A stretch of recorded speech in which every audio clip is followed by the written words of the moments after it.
Le président de la CAPEB est mon invité ce matin dans Les Échos. Bonjour Patrick Liébus. Bonjour. Vous êtes donc à la tête de la CAPEB, la Confédération des artisans et des petites entreprises dans le bâtiment. Et selon la Direction générale des entreprises, l'artisanat au sens large, c'est 1,2 million d'entreprises en 2014, dont près de la moitié dans le bâtiment. Pourquoi on ne vous entend pas ? Bien, écoutez, on ne nous entend pas parce qu'on ne nous demande pas de venir. À partir du moment où on peut discuter, parler, nous présenter, dire ce que nous sommes, les artisans, ce que nous faisons dans l'économie de notre pays, nous le faisons. Encore une fois, très souvent, on recherche tout ce qui est compliqué et on essaye de nous faire venir dans les moments compliqués. Là, on est pour expliquer ce que nous sommes, ce que nous voulons faire. Et quand on nous donne cette opportunité, eh bien, on a l'occasion de pouvoir parler de nous et de dire qui nous sommes et pourquoi, dans cette économie de ce pays, on joue un rôle extrêmement important. Alors justement, ce matin, on va parler de deux sujets importants dans votre activité. Tout d'abord, le plan de rénovation énergétique des bâtiments qui a été présenté par le gouvernement fin novembre. Il souhaite investir 14 milliards d'euros sur le quinquennat avec un objectif, rénover 500 000 bâtiments par an sur cette durée du quinquennat. Pourquoi, en l'état, le projet ne vous convient pas ? Déjà, par rapport à des chiffres, il est très dangereux et ça peut être très critiquable de donner des chiffres qui ne seraient pas tenus. On a eu l'expérience pendant plusieurs années où des chiffres ont été donnés et en fait, il n'y avait aucune tenue de ces chiffres. On n'a jamais atteint ces objectifs. 500 000 bâtiments par an rénovés, tel que présenté par le gouvernement, en l'état, vous dites que ce n'est pas possible. C'est très compliqué de tenir ces chiffres-là et il va y avoir des tas de contraintes. Pour tenir ces chiffres-là, il va falloir s'engager plus que cela pour le gouvernement, c'est-à-dire donner les moyens à des particuliers de faire des travaux.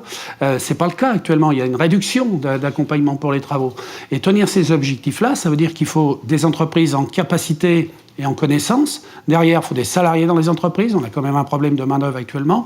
Et il faut pouvoir accompagner justement cette démarche. Alors, donnons des chiffres peut-être moins ambitieux, mais tenons-les de façon à ce qu'on puisse atteindre ces objectifs. Nicolas Hulot, dans son domaine en particulier, nous a demandé d'être performants, d'aller de l'avant, d'être encore plus inventifs dans nos activités. Le ministre Mézard, lui, nous a demandé, dans le logement, d'être aussi plus en avant par rapport à ça. D'accord, pas de problème, mais avec quels moyens ? Mais pourtant, alors, on va rappeler, il y a des concertations actuellement qui vont se tenir jusqu'en janvier.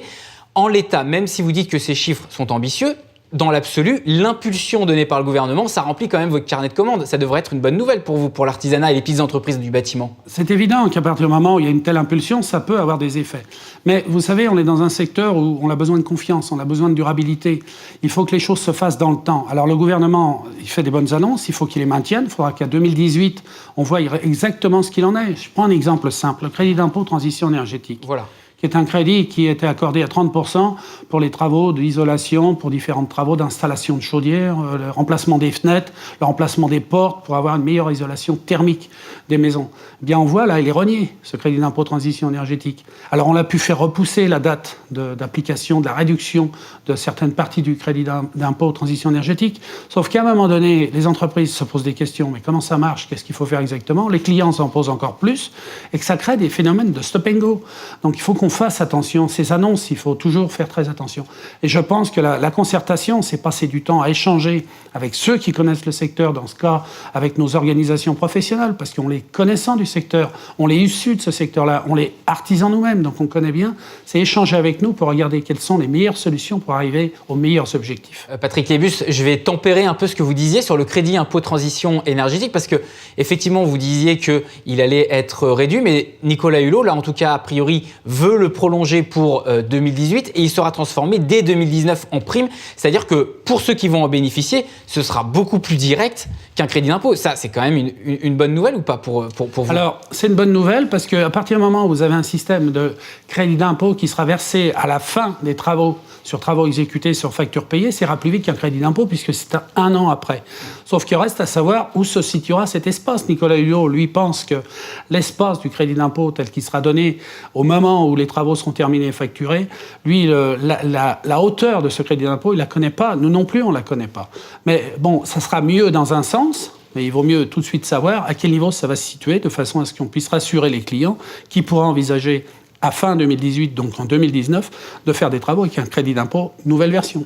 Allez, tout autre sujet pour terminer cette interview, la réforme de la formation professionnelle, un grand chantier pour le gouvernement, le volet social après le volet de la libéralisation du marché du travail, avec notamment la volonté pour la ministre du Travail, Muriel Pénicaud, de transformer, non pas seulement réformer, elle dit transformer la formation professionnelle et en particulier l'apprentissage. Aujourd'hui, dans votre secteur de l'artisanat et des petites entreprises dans le secteur du bâtiment, sur quel point comptez-vous taper du poing sur la table ou vous faire entendre ? Alors, d'une part, quand on veut réformer l'apprentissage, il faut travailler sur l'orientation. Le problème de l'apprentissage, c'est l'entrée dans l'apprentissage, c'est-à-dire des jeunes qui sont au niveau de 3e et qui se cherchent, qui ne savent pas dans quelle direction aller. Il faut réformer l'orientation et faire que l'orientation soit indépendante du système de l'éducation nationale.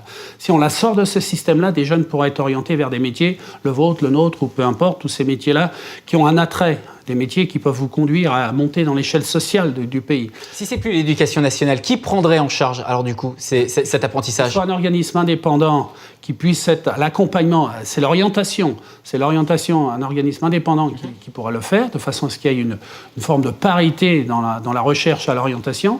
Et puis d'autre part, après, l'apprentissage par lui-même, c'est le nerf de la guerre pour nous. L'apprentissage, c'est ce qui fait que nous avons été apprentis, nous devenons chefs d'entreprise. Et là, la transmission d'une entreprise passe par des jeunes qui sont dans le système de l'apprentissage. Il faut donner envie à ces jeunes de venir dans nos métiers. Donc, il faut en parler, mais il faut le faire connaître. Et l'image de nos métiers ne passera uniquement que par la communication. Il faut convaincre les jeunes de venir dans nos métiers, mais il faut convaincre aussi les parents de laisser leurs enfants venir dans nos métiers. Et sur quel métier aujourd'hui du bâtiment, de l'artisanat, des petites entreprises du bâtiment, vous pensez qu'il faut mettre la priorité en matière de formation, en matière d'apprentissage ? Et ces entreprises-là, sont-elles prêtes à recruter ? Et si oui, dans quelle proportion, Patrick Lébus ? Alors, il y a des métiers qui sont des métiers dits techniques, dans le métier du secteur du bâtiment. Tout à l'heure, on parlait de la transition énergétique. Vous avez les plombiers chauffagistes, vous avez les électriciens, puis vous avez tous les autres métiers qui sont concernés. Tout ce qui touche à l'isolation, même un couvreur, qui est mon métier, est concerné par cela. Donc il faut des jeunes qui rentrent dans nos professions, qui apprennent nos métiers. Ils auront de l'avenir, c'est ça qui est important. Alors après, pour avoir dans nos entreprises des apprentis, il faut être sûr d'avoir un carnet de commandes. C'est là le lien avec le sujet d'avant. Vous les avez aujourd'hui, ces carnets de commandes, ou pas, pour savoir vis-à-vis de l'impulsion sur la formation donnée par le Il y a une impulsion qui est donnée et ça commence à rentrer. Certains points de choses qui ont été faites, ça donne confiance, ça redonne un peu, et ça redonne confiance, et c'est important, il faut l'utiliser. Tout levier qui redonne confiance, il faut les utiliser. Là, on sent qu'il y a une impulsion, une relance de notre activité. Donc, à partir de là, ça veut dire qu'on peut envisager d'embaucher et envisager de refaire de l'apprentissage. Il faut savoir que l'apprentissage, c'est un engagement vis-à-vis d'un jeune pendant 2-3 ans pour certains, suivant le cursus qu'ils suivent. C'est un vrai engagement. Les entreprises sont prêtes à le faire, mais là, encore une fois, il faut stabiliser le système d'accompagnement pour les entreprises, pour les maîtres d'apprentissage, et il faut envoyer des messages positifs. Nous, on est prêts. Maintenant, en gros, c'est oser le faire, nous, on le fera. Merci Patrick Liébus d'avoir été avec nous ce matin dans Les Échos. Je rappelle, président de la Confédération de l'artisanat et des petites entreprises dans le secteur du bâtiment.